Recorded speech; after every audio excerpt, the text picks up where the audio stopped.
आप सबको जय मसीह की फिर से आपका स्वागत करती हूँ प्रियो, the Lord is my shepherd channel पर। प्रियो, आज का जो हमारा विषय है वो है धोखा ना खाओ, जो पवित्र शास्त्र बाइबल से लिया गया है। गलतियों उसका 6वां अध्याय उसकी 7वीं आयत से। धोखा ना खाओ, परमेश्वर ठट्टों में नहीं उड़ाया जाता, क्योंकि मनुष्य जो कुछ बोता है वो ही काटेगा। प्रियो, हमारे जीवन में हम सभी ने कभी न कभी किसी न किसी समय धोखा खाया होगा। किन से खाया होगा?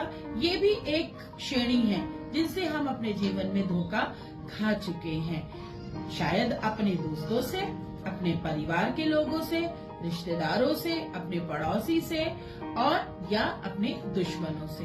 याद करके देखिए, रोजमर्रा के जीवन में हम सोचते हैं कि हमें धोखे मिलने ही हैं। हम धोखा खा ही जाते हैं बहुत सी बातों में। जिस कार्यस्थल पे हम कार्य करते हैं, काम करते हैं, वहाँ हम कितनी बातों में धोखा खा जाते हैं, या अपने रोजमर्रा के जीवन के कार्यों में हम धोखा खाते हैं। प्रियो, हमें अपने जीवन में इस बात की आदत नहीं बनानी है धोखा खाने की, क्योंकि जैसे जैसे हमारा आयु बढ़ती जाती है वैसे वैसे हमारे धोखा खाने की आदत भी बनती जाती है। हम सोचने लग जाते हैं कि ये धोखा खाना तो हमारे रोज का काम है, चलो अपने दिनचर्या में, अपने जीवन में इसको शामिल कर ले। परंतु नहीं, पर बाइबल एक और बात कहती है, इफिसियों 5 उसकी 6वीं आयत में, कोई तुम्हें व्यर्थ बातों से धोखा ना दे।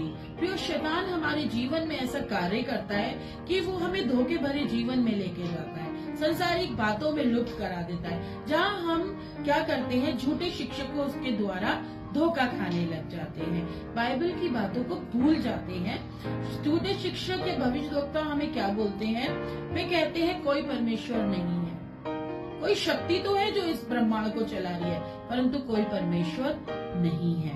वो कहते हैं मृत्यु के बाद कोई भी जीवन नहीं है, ये भी झूठ है। वो कहते हैं कोई न्याय नहीं होगा, तो अपने जीवन में रोज खाओ पियो मौज करो, कोई आपके जीवन में न्याय नहीं आएगा।